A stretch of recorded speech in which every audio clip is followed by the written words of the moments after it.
Robot Shankar மனைவியை விமர்சிக்காதீங்க. SV. Sekar. நடிகர் robot சங்கரின் நிறைவேறாத ஆசை. விஜய்க்கு முதல்வர் ஸ்டாலின் சுட சுட பதில். திருவாரூர் கருவாடாக காய்கிறது விஜய். அன்பு தமிழ் நெஞ்சங்களுக்கு மெர்சல் கெலாட்டாவின் அன்பு வணக்கம். வாங்க இன்றைய காணொளி இதோ. ரோபோ சங்கரின் உடலை ஊர்வலமாக எடுத்துச் செல்லும் போது அவரது மனைவி பிரியங்கா டான்ஸ் ஆடியது சமூக வலைதளங்களில் பேசு பொருளாக மாறியது. இது குறித்து நடிகர் எஸ்.வி. சேகர் இனி தனது கணவரை பார்க்க முடியாது என்ற துக்கத்தின் வெளிப்பாடாகவே பிரியங்கா டான்ஸ் ஆடியிருக்கிறார். அதை விமர்சிக்க யாருக்கும் அருகதையே கிடையாது. சோசியல் மீடியா இருக்கிறது என்பதற்காக யாரையும் புண்படுத்த வேண்டாம் என்று அவர் தெரிவித்துள்ளார். மறைந்த ரோபோ சங்கர் மகள் இந்திரஜாவின் குழந்தைக்கு இன்று உசிலம்பட்டி அருகே காதணி விழா நடைபெற இருந்தது. இதற்கான அனைத்து ஏற்பாடுகளையும் தானே முன்னின்று பார்த்து செய்த ரோபோ சங்கர் பேரனை தனது மடியில் வைத்து காது குத்த வேண்டும் என்று மிகுந்த ஆவலுடன் இருந்தார். ஆனால் யமன் அவரை விட்டு வைக்கவில்லை. அவரது ஆசை நிராசையானதால் விழாக்கோலம் பூண வேண்டிய வீட்டில் சோக மேகம் சூழ்ந்தது. முதல்வரின் வெளிநாடு பயணம் குறித்து நாகை பரப்புரையில் விஜய் விமர்சித்திருந்த நிலையில் ஐரோப்பிய பயணமும் ஆக்ஸ்போர்டு நினைவுகளும் என்ற தலைப்பில் முதல்வர் ஸ்டாலின் வீடியோ ஒன்றை வெளியிட்டுள்ளார். அதில் முதலீடுகளை ஈர்க்க வெளிநாட்டு நிறுவனங்களிடம் தமிழ்நாட்டு மாணவர்களின் திறன் கட்டமைப்பு வசதிகள் குறித்து எடுத்துரைத்ததாக தெரிவித்துள்ளார். ஆக்ஸ்போர்டில் பெரியாரின் படத்தை திறந்து வைத்த போது மெய் சிலிர்த்ததாகவும் முதல்வர் கூறியுள்ளார். ஓரணியில் தமிழ்நாடு. திமுக என்கிற கோட்டையை எந்த ஒரு கொம்பனாலே அசைக்க முடியாது. இதுவரை இந்தியாவில் எந்த அரசியல் கட்சியினுடைய தலைவரும் எடுக்காத ஒரு முன் முயற்சியை நம்முடைய பிரத்யேக உரிமைகளை காப்பதற்காக ஓரணியில் வர வேண்டும் என்கின்ற அந்த முயற்சியை எடுத்தார்கள்.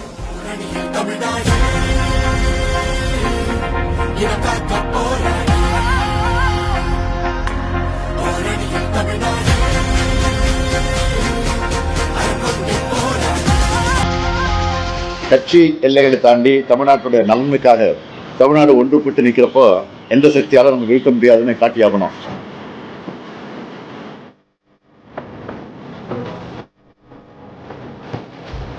சாதாரணமா வரலாறு என்று சொன்னால் அதற்கு பின்னால் எவ்வளவு பெரிய வரலாறு. தமிழ் மக்களின் எதிர்காலத்துக்காக, ஒட்டுமொத்த தமிழ்நாட்டின் வளர்ச்சிக்காக நீங்கள் எல்லோரும் ஓரணியில் திரண்டு தமிழ்நாட்டிற்காக நிற்க விரும்புகிறீர்களா என்ற அந்த கேள்வியை மக்களிடையே கொண்டு போய் சேர்க்க போய் ஓரணியில் தமிழ்நாடு, ஓரணியில் தமிழ்நாடு, ஓரணியில் தமிழ்நாடு, ஓரணியில் தமிழ்நாடு.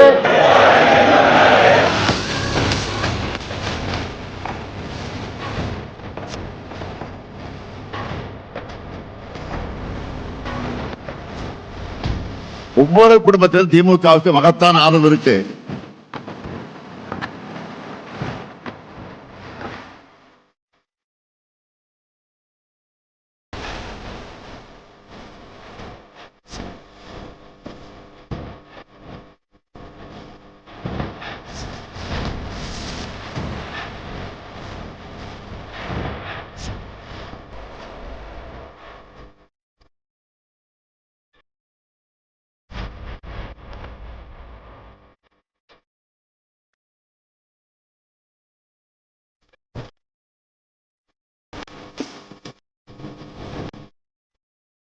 இது வெறும் கொள்கை போராட்டம் அல்ல, ஒரு தமிழரின் தன்மானத்திற்கான போராட்டம். தமிழ்நாட்டு மக்களை நாங்கள் தொடர்ந்து அழைக்கிறோம். தமிழகத்தின் மண்மொழி மானம் காக்க நாம் ஓரணியில் திரள வேண்டும்.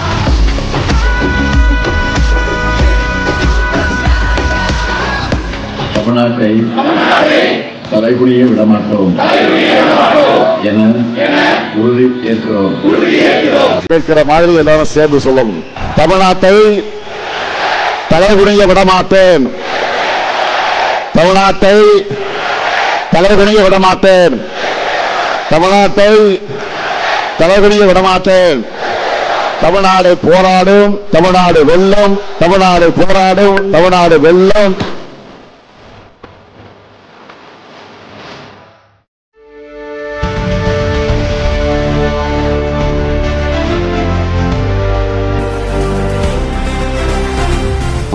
ஆண்டுகளாக உலகின் சிறந்த அறிவாளிகளை உருவாக்கும் இந்த ஆக்ஸ்போர்ட் பல்கலைக்கழக அரங்கத்தில் பேசுவதை நான் பெருமையாக கருதுகிறேன். இப்போது இலங்காகிற உணர்வோடு உங்கள் முன்னால் நான் நின்று கொண்டிருக்கிறேன். இங்கே நான் தமிழ்நாட்டினுடைய முதலமைச்சர், தெற்காசியா அரசியலை புரட்டி போட்ட இயக்கமான திமுக கழகத்துடைய தலைவர் என்ற தகுதியோடு மட்டுமல்ல, பெரியாருடைய பேரன் என்கிற கம்பீரத்தோடு ஒரு இனத்துக்கு சுயமரியாதை உணர்வை ஊட்டி தலைமுறை வச்ச தந்தை பெரியாரை இன்னைக்கு உலகமும் கொண்டாடி வருவதுதான் தமிழ்நாட்டுக்கும் திராவிட இயக்கத்திற்கும் கிடைச்சிருக்கக்கூடிய மிகப்பெரிய பெருமை. தந்தை பெரியாருக்கு மிக மிக பிடிச்ச சூழல் என்னன்னு கேட்டீங்கன்னா சுயமரியாதை. ஒரு மனிதனுக்கு சுயமரியாதை இனத்தை ஊட்டிட்டா அவன் வெற்றி பெற்றுடுவான்னு சொன்னார். தந்தை பெரியார் அவர்கள் தமிழ்நாட்டில் பிறந்தார், தமிழ்ல பேசினார். ஆனா அவருடைய சிந்தனைகள் எல்லைகளுக்கு அப்பாற்பட்டது, மாநில சமுதாயத்துக்கானது, உலக மக்கள் அனைவருக்கும் பொதுவானது. அதுதான் பெரியாரிகள். பெரியார்னா என்னன்னு யாராவது கேட்டா அவங்களுக்கு நாம அறிமுகப்படுத்த வேண்டிய அடிப்படைகள் என்னன்னா சுயமரியாதை, பகுத்தறிவு, சமத்துவம், மானுடப்பற்று, ரத்த பேதமில்லை, பால் பேதமில்லை, பெண்கள் முன்னேற்றம், சமூக நீதி, மதச்சார்பற்ற அரசியல், அறிவியல் மனப்பான்மைன்னு பெரியார் இயக்கத்தை அறிமுகப்படுத்தணும். இவ்வளவு முற்போக்கான கருத்தியல்களை 100 ஆண்டுகளுக்கு முன்னாடியே, அதுவும் பழமைவாதங்களும் மூட நம்பிக்கைகளும் நிரம்பியிருக்கிற மண்ணில் பேசி மக்களை எழுச்சி பெற வச்சவர் தந்தை பெரியார். அவரது சமூகத்தில் விதைச்சது நாத்திகம் இல்ல, பகுத்தறிவு. நம்ம மண்ணில் வாழ்ந்த மனிதர்களை மானமும் அறிவும் உள்ள சுயமரியாதை மிக்க மக்களாகத்தான் அவர் ஓயாமல் உழைச்சார். பெரியாரின் இந்த சாதனைகள் எல்லாம் ஆயுதம் தாங்காத புரட்சிகள், ரத்தம் சிந்தாத புரட்சிகள். அவருடைய சீர்திருத்த கொள்கைகள் எல்லாம் சட்டங்களாக இருந்த பார்த்த பெருமை பெரியாருக்கே உண்டானது. சமூக நீதி கொள்கையை தமிழ்நாடு மட்டும் இல்ல, இந்தியா முழுமைக்கான கொள்கையா இந்திய அரசியலமைப்பு சட்டத்தில் இடம்பெற வச்சவர் தந்தை பெரியார். பெரியார் கண்ட வளர்ச்சியை நாங்க தமிழ்நாட்டில் செயல்படுத்தி காட்டி வருகிறோம். அதுக்காக பெரியார் கண்ட கனவு எல்லாத்தையும் நாம நிறைவேற்றிட்டோம்னு சொல்ல மாட்டேன். இந்த 100 ஆண்டுகள்ல ஒரு சமூகமா நாம் அடைந்திருக்கக்கூடிய வளர்ச்சி என்பது ஒரு குழந்தை நடைப்பயிற்சி மேற்கொண்டிருக்கிறது. நடைப்பயணம் நெடியது, நாம செல்ல வேண்டிய தூரம் இன்னும் இருக்கு. இந்த பயணத்துல ஏற்படக்கூடிய தேக்கங்களை, தேவையற்ற இடைஞ்சல்களை, பழைய குளறுபடிகளை நாம ஒதுக்கணும். போலி பெருமைகளை சிக்கி மறுபடியும் பின்னோக்கி போயிடக்கூடாது. நம்ம பின்னோக்கி எடுக்க அத்தனை விதமான தந்திரங்களையும் மேற்கொள்வாங்க. கொஞ்சம் ஏமாந்தாலும் நம்முடைய அத்தனை உழைப்பும் கேள்விக்குறியாகிடும். சாதி வேறுபாடுகளையும் ஏற்றத்தாழ்வுகளையும் முற்றிலுமாக விளக்குகிற பயணத்தோட பல்வேறு படிநிலைகளை நாம் படிப்படியா தாண்டி வரணும். இதுக்கான முயற்சிகள்ல திராவிட முன்னேற்ற கழகமும் நம்ம திராவிட மாடல் அரசும் தொடர்ந்து பயணிக்குது. 100 ஆண்டுகளுக்கு முன்ன சுயமரியாதை இயக்கம் எந்த நோக்கத்துக்காக தொடங்கப்பட்டுச்சோ அந்த நோக்கம் படிப்படியா நிறைவேறி வருது. பெரியார் உலகமயமாகிறார். உலகம் மானுட தன்மையை மதிப்பதாக மாறட்டும்.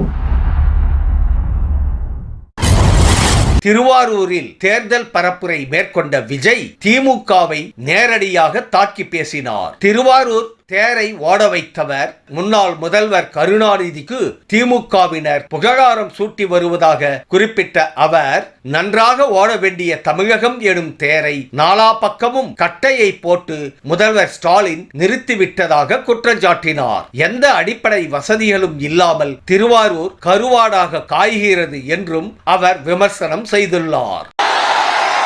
ரொம்ப நாளா ஓடாம இருந்த இந்த திருவாரூர் தேர ஓட்டுனது நான் தான், மாற தட்டி சொல்லிக்கிட்டது யாருன்னு உங்க எல்லாருக்குமே நல்லா தெரியும்.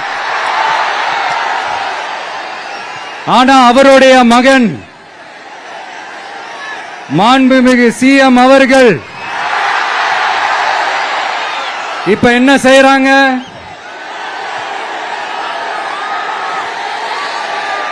நல்லா ஓட வேண்டிய தமிழ்நாடு என்ற தேர நாலா பக்கமும் கட்டைய போட்டு ஆடாம அசையாம அப்படியே நிப்பாட்டிட்டாரு. இத பெருமையா வேற சொல்லிக்கிறாரு, சவாலா வேற சொல்லிக்கிறாரு. திருவாரூர் மாவட்டம் தான் அவங்களுடைய சொந்த மாவட்டம்னு பெருமையா சொல்லிக்கிறாங்க. ஆனா இங்க திருவாரூர் கருவாடா காயுது. அதை கண்டுக்கவே மாட்டேன்றாங்க. அவங்க அப்பா பேர்ல பேனா வைக்கணும்னு சொல்றீங்க, எல்லா இடத்துக்கும் அவங்க அப்பா பேரை வைக்கிறீங்க. சாரி, உங்க அப்பா பேரை வைக்கிறீங்க. ஆனா உங்க அப்பா பிறந்த இந்த திருவாரூர் மாவட்டத்துல ஒரு அடிப்படை சாலை வசதி கூட சரியா இல்லையா சார்?